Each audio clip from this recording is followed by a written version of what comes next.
इस दुनिया में दो शक्तियां सबसे ज्यादा ताकतवर होती हैं। एक अंधकार और दूसरी महादेव की भक्ति। जब अंधकार बढ़ता है तो डर पैदा होता है, लेकिन जब सच्ची भक्ति जागती है तो स्वयं महादेव रक्षा करने आ जाते हैं। ये कहानी है एक ऐसी लड़की की जिसने डर से नहीं, भक्ति से लड़ाई की। एक छोटे से गांव के बाहर, घनी जंगलों के बीच, एक प्राचीन शिव मंदिर था। लोग उसे शमशान वाला मंदिर कहते थे, क्योंकि रात होते ही वहां अजीब आवाजें सुनाई देने लगती थीं। कभी मंदिर की घंटियां अपने आप। उसी गांव में रेनू नाम की एक गरीब लड़की रहती थी। उसकी मां कई दिनों से बीमार थी, इतनी बीमार कि गांव के वैद्य ने भी उम्मीद छोड़ दी थी। रेनू दिन रात महादेव से प्रार्थना करती, लेकिन उसकी मां की हालत लगातार बिगड़ती जा रही थी। एक रात गांव की एक बूढ़ी औरत रेनू के घर आई। उसकी आंखें अजीब थीं और आवाज बहुत रहस्यमयी। उसने रेनू से कहा, अगर अपनी मां को बचाना चाहती हो तो 11 रात शमशान वाले शिव मंदिर में जल चढ़ाना। अगर तुम्हारी भक्ति सच्ची हुई तो महादेव खुद तुम्हारी पुकार सुनेंगे। ये सुनते ही रेनू के चेहरे का रंग उड़ गया, क्योंकि उस मंदिर का नाम सुनते ही गांव वाले कांप उठते थे। सबने रेनू को रोकने की कोशिश की, लेकिन एक बेटी अपनी मां को बचाने के लिए हर डर से लड़ने को तैयार थी। आधी रात, चारों तरफ घना अंधेरा था।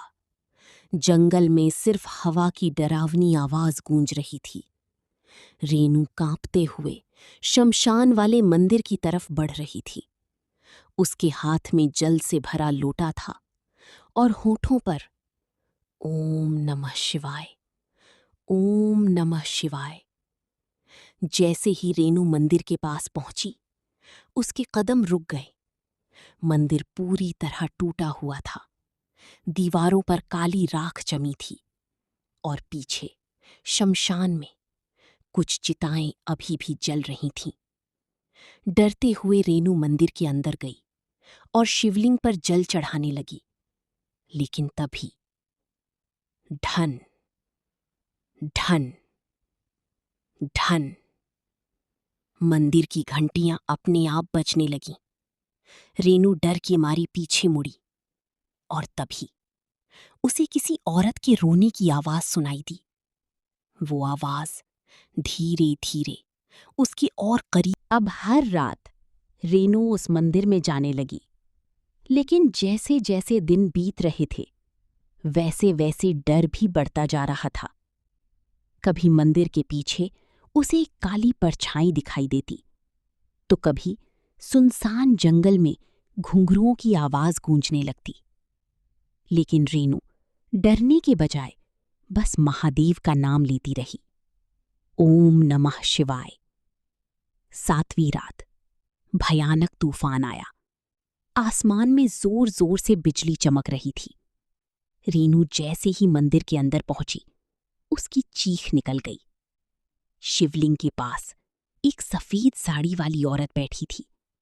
उसके लंबे बाल जमीन तक लटक रहे थे और उसका चेहरा पूरा जला हुआ था।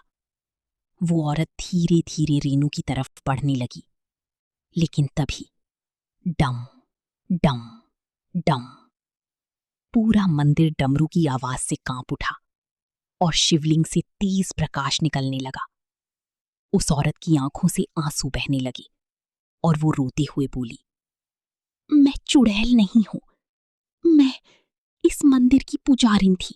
रोते हुए उस औरत ने रेनू को बताया कि सालों पहले कुछ लालची लोग मंदिर लूटने आए थे। जब उसने उन्हें रोकने की कोशिश की तो उन लोगों ने उसे जिंदा जला दिया। मरते समय उसने महादेव को पुकारा, लेकिन तब से उसकी आत्मा इसी मंदिर में भटक रही थी। 11वीं रात रेनू पूरे विश्वास के साथ मंदिर पहुंची और शिवलिंग के सामने बैठकर महामृत्युंजय मंत्र का जाप करने लगी। अचानक तेज तूफान शुरू हो गया। शमशान की बुझी चिताएं अपने आप जल उठीं और पूरा मंदिर आंपने लगा। तभी मंदिर के अंदर एक साधु प्रकट हुए। उनकी आंखों में तेज था, गले में सांप और हाथ में त्रिशूल। रेनू समझ गई, ये कोई साधारण साधु नहीं, स्वयं महादेव थे। पूरा मंदिर दिव्य प्रकाश से भर गया और उसी प्रकाश में उस पुजारिन की आत्मा को मुक्ति मिल गई। महादेव ने रेनू की तरफ देखा और बोले, सच्ची भक्ति सबसे बड़े अंधकार को भी खत्म कर देती है। अगली सुबह रेनू की मां पूरी तरह ठीक हो चुकी थी और उस दिन के बाद उस मंदिर से कभी किसी रोने की आवाज नहीं आई।